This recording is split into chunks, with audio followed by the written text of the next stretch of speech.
Virgin Radio 104.4, 10 past 8 morning. It is the Kris Fade Show, live from our home, away from home here at Mall of the Emirates. You know what? It's finally good to have some talent here inside our house, guys. Big Rossi, Pretty Malik. I talk about this show all the time. I'm addicted to watching it every single day. I even have my 9 and 7-year-old girls watch it, which sometimes I'm not sure about. But at the same time, we've got him in the TV show. He's Botched, obviously. He's classified as one of the world's best plastic surgeons. He's Lebanese, ladies and gentlemen. Please welcome to the studios here at MOE, Dr. Paul Nassif. Yeah. Good morning, good morning. Well, good morning to all of you. Thank you. I can hear this is echoing throughout the whole mall. Or? Yeah. Oh, wow. Have you, I mean, you've obviously done a lot of interviews. Have you ever had to come to a mall where people are living in a glass house? No, first time, I'll tell you. This is actually really interesting. And I love it. Doctor was just like, I'm so, like, why? Like, what's why going on? Why would you do this? Sort of like, well, someone's going to win a lot of money tomorrow. It all ends here. We've been living in the house. It's been a very mental and physical challenge, but we're getting on with it.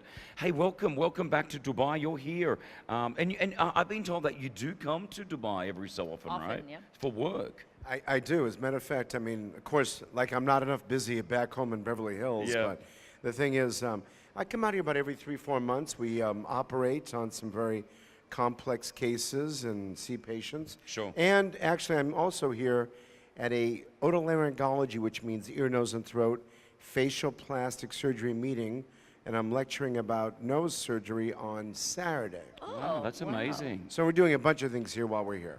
Also down here with the guys from the Nova Clinic as well, Dr. Jaffa Khan, thank you so much for bringing in. We appreciate you guys being here.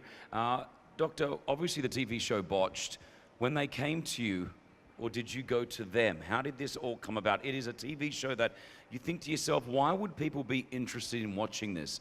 And then you start watching it and you become so addicted to seeing what you guys do. Also, you become vested in the people as well, their journeys, what you're doing, you know? Well, I'll tell you, it's interesting. This all started with the executive producers when I was on the Housewives of Beverly Hills. Right. And we were having dinner, and this is after this was over. And I had dinner with them, and I said, why don't we do a show? It was my idea of operating on patients that have had very bad plastic surgery and fix them on TV. And the first thought, they said, well, that sounds interesting. And I said, and also patients that we can help or we want to educate them. And so the other gentleman, Terry Dubrow on the show, I called him. He was a buddy of mine for many years. And he said, that's the craziest idea he's ever heard, because we're going to fix hard plastic surgery on TV. What about complications and this and that? And I go, show it all. Yes. And then instantly became a, after the first season, it just shot up, and on social media it became a huge hit also, and people loved it, and now we're filming our 6th season. Well done, congratulations. Is it hard? We've got questions coming in as well this morning. April, I know you've got a question for Dr. Nassif. What is it, April? Well, yeah, I love the show, and I think it's probably, it's a little bit scary, and I think to myself, how in the world, what would get you interested into cutting on someone's face and making it look prettier? I mean, it seems really scary. All right, so the question is, yeah, okay, what made you want to get into this, Dr. Nassif? Well, you know, that's an interesting question. You know, when you first start medical school, you really don't know exactly what you're going to get into. And this all started with me watching a famous doctor doing ear surgery. And ear surgery, it's inside the ear with these small little bones, and it started from there. And then I went into ear, nose, and throat surgery, and I have to tell you, I started loving all the anatomy, and it's surgical anatomy of the neck and the face and the head. And from there, it went on to reconstruction, especially of the nose. And by the way, when you do nose surgery, and for me, it's fun. It's difficult, it's challenging. And rhinoplasty, which is surgery of the nose, is the hardest, most difficult plastic surgery of the body. Really? And the highest chance for messing it up with surgery. Is that because you're not 100% sure what you're going to hit when you're in there? No, it's the way the nose, why it's so hard, it's the not predictable healing. If you remove something from the nose, someone comes and wants a smaller nose, you usually have problems, whether it's the way the nose collapses or you can't breathe. And so to do a good job is very, very difficult, and it's challenging. extremely challenging and very rewarding. What's the worst you've ever seen? Well, I'll tell you something. I had a patient who had 17 nasal surgeries, and her actual nose fell off.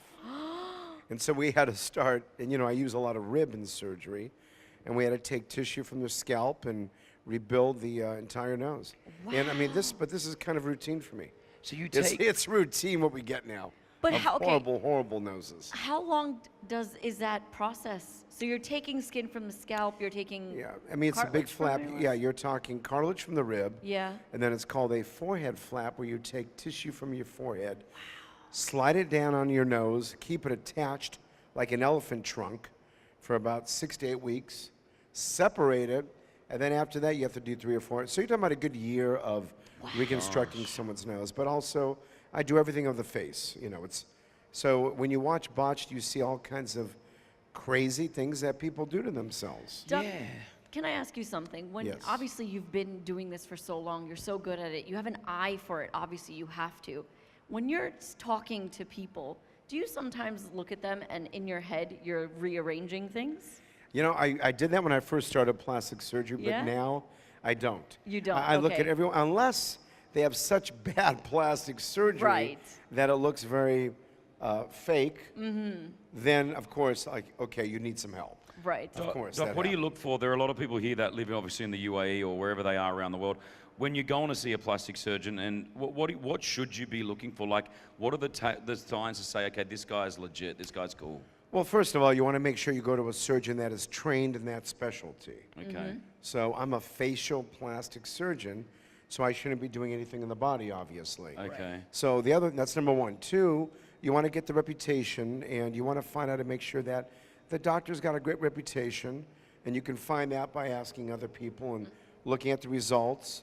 And does that person operate, let's say, for example, you're coming for a breast augmentation. Sure.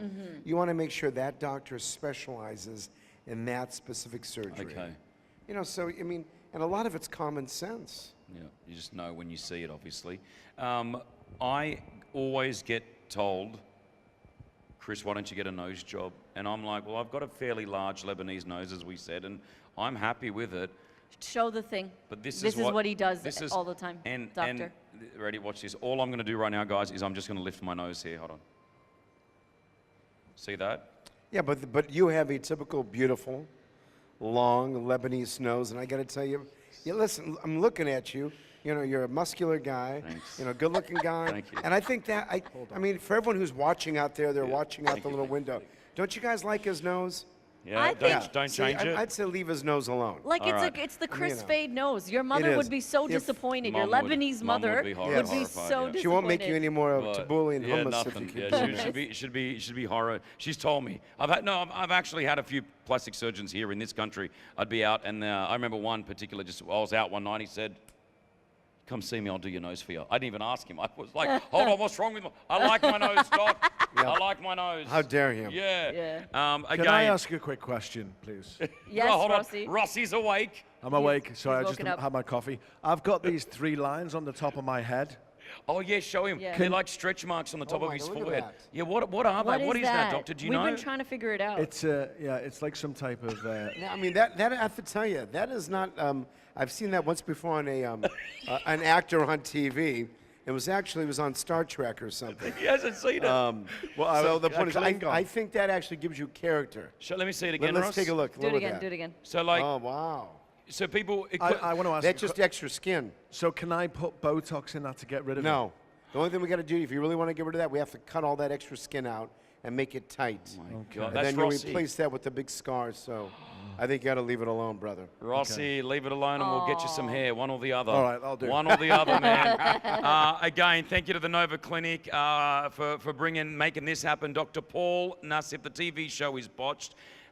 It's amazing. Please keep doing what you're doing. If you ever come back here to Dubai, please Yes. stop by once again in our studios. Yeah, not in the home. I'll be more than, or we can do it in a restaurant and have some of this great food out here. 100%. Yeah. I'm up for it, whatever way you want. Love it so much. Thank you so much again, Dr. Nassif, right here on Virgin Radio. Virgin Radio.